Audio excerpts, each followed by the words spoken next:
இந்த வல்லாரக்கீரை துவையல் செய்யறதுக்குங்க நான் வந்து இங்கே 2 கைப்பிடி அளவுக்கு வல்லாரக்கீரை எடுத்துருக்கிறேன். அதாவது இதை நல்லா கழுவி க்ளீன் பண்ணி எடுத்துக்குங்க. வல்லாரக்கீரை பார்த்திங்கனாலே உங்களுக்கு தெரியும், இது நாட்டு வல்லாரக்கீரைங்க. இப்போ ஃபஸ்ட்டு நல்லா ஒரு அடிகனமான கடாயில் இந்த கீரையை முதல்ல ஆட் பண்ணிக்கிங்க. அடுப்பை வந்து ஸ்லோ ஃப்ளேமில் வச்சு இந்த கீரையை நல்லா கலந்து விடுங்க. எண்ணெயெல்லாம் எதுவுமே விட வேண்டாங்க. இந்த கீரையில் இருக்கிற தண்ணி ஃபுல்லாக நல்லா சுண்டி வரட்டும். இந்த கீரையில் இருக்கிற தண்ணி வந்து நல்லா சுண்டி வரணுங்க. உங்களுக்கு வீடியோவில் பார்த்தீங்கனாலே தெரியும், நான் எண்ணெய் எதுவுமே விடலைங்க. ஃபஸ்ட்டு அந்த கீரையில் இருக்கிற தண்ணி ஃபுல்லாக நல்லா ட்ரை ஆனதுக்கு அப்புறமா எண்ணெய் விட்டு இதை நல்லா சுருவலாக வணக்கி எடுங்க. இந்த கீரையோட பச்சை வாசனை போக இதை நல்லா வணக்கி எடுக்கணுங்க. இப்போ தண்ணி சுத்தமாகவே இல்லைங்க, பார்த்தீங்கனாலே தெரியும். நல்லெண்ணெய் விட்டு வணக்கி எடுங்க. நான் வந்து இந்த வல்லாரக்கீரை துவையல் ஃபுல்லாக நல்லெண்ணெயில் தான் செய்ய போகிறேங்க. நல்லெண்ணெயில் செய்யும்போது இதனோட மனம் நல்லா இருக்குங்க. நல்லெண்ணெய் விட்டு இதை நல்லா வணக்கி எடுங்க. நல்லா நிறம் மாறி நல்லா வணங்கி வந்திருக்குது பாருங்கள். வீடியோவில் பார்த்தீங்கனாலே தெரியும். வல்லாரக்கீரை இந்த அளவுக்கு வணக்கி தனியாக எடுத்து வச்சுருங்க.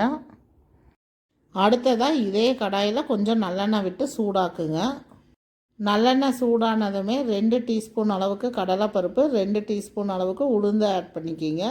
இதை நல்லா பொன்முருவலாக வறுத்து எடுங்க.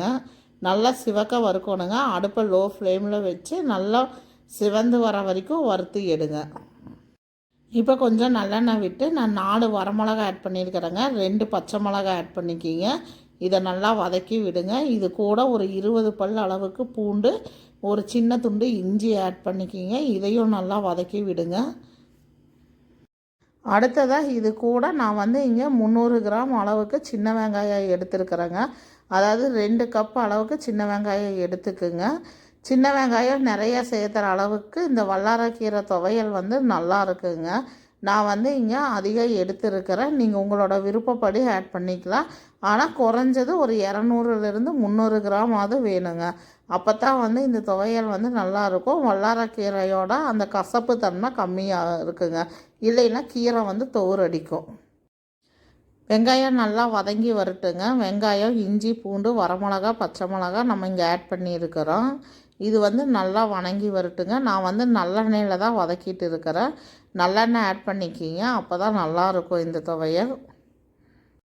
அடுத்ததான் நான் வந்து இங்கே ஒரு 30 கிராம் அளவுக்கு புளி ஆட் பண்ணியிருக்கிறேங்க. அதாவது சின்ன லெமன் அளவுக்கு நீங்கள் கணக்கு வச்சுக்கோங்க. புளி ஆட் பண்ணி இதை நல்லா வதக்கி விடுங்க. அடுத்ததான் நான் வந்து இங்கே கல்லுப்பு ஆட் பண்ணுறேங்க. இந்த துவையலுக்கு தேவையான அளவுக்கு கல்லுப்பு ஆட் பண்ணிக்கிங்க.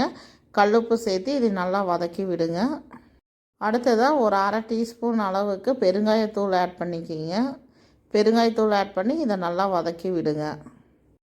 அடுத்ததாக 1 கப் அளவுக்கு தேங்காய் துருவல் ஆட் பண்ணிக்கிங்க. ஒரு மூடி தேங்காய் துருவல் ஆட் பண்ணிக்கிங்க. தேங்காய் துருவல் ஆட் பண்ணி இதை நல்லா வதக்கி விடுங்க.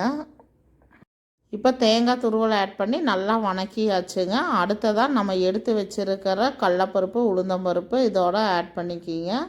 இதுக்கு அடுத்தது நம்ம வதக்கி எடுத்து வச்சுருக்கிற வல்லாரக்கீரை அதையும் இது கூட ஆட் பண்ணிக்கிங்க. இப்போ இது எல்லாத்தையுமே ஒரு 2 நிமிஷம் நல்லா வதக்கி விடுங்க. இப்போ எல்லாத்தையும் சேர்த்து மொத்தமாக 2 நிமிஷம் நல்லா வதக்கி விடுங்க. இப்போ ஆல்மோஸ்ட் எல்லாமே நல்லா வணங்கிருச்சுங்க. இப்போ இதை ஒரு தட்டுக்கு மாற்றி இதை நல்லா ஆற விடுங்க. ஆறுனதுக்கப்புறம் நம்ம மிக்சியில் இதை அரைச்சி எடுத்துக்கலாங்க. இப்போ 2 நிமிஷம் நல்லா வதக்கி விட்டு இதை கம்ப்ளீட்டாக ஆற விடுங்க. நம்ம எல்லாமே இதுலேயே ஆட் பண்ணிட்டோம். இந்த துவையலுக்கு நீங்கள் தனியாக எதுவும் போட வேண்டாங்க. புளியிலிருந்து எல்லாமே நல்லா வணங்கி வந்துருச்சு. இப்போ இந்த ஆறுனதை மிக்சியில் ஆட் பண்ணி கொஞ்சம் கொஞ்சமாக தண்ணி விட்டு அரைச்சி எடுங்க. மொத்தமாக தண்ணி ஊற்றிடக்கூடாதுங்க. கொஞ்சம் கொஞ்சமாக தண்ணி தெளித்து நல்லா அரைச்சி எடுங்க. அவ்வளோதாங்க, நம்மளுடைய வல்லாரக்கீரை துவையல் ரெடிங்க. ஞாபக சக்திக்கு ரொம்ப சிறந்த மருத்துவ குணம் நிறைஞ்ச வல்லாரக்கீரைங்க.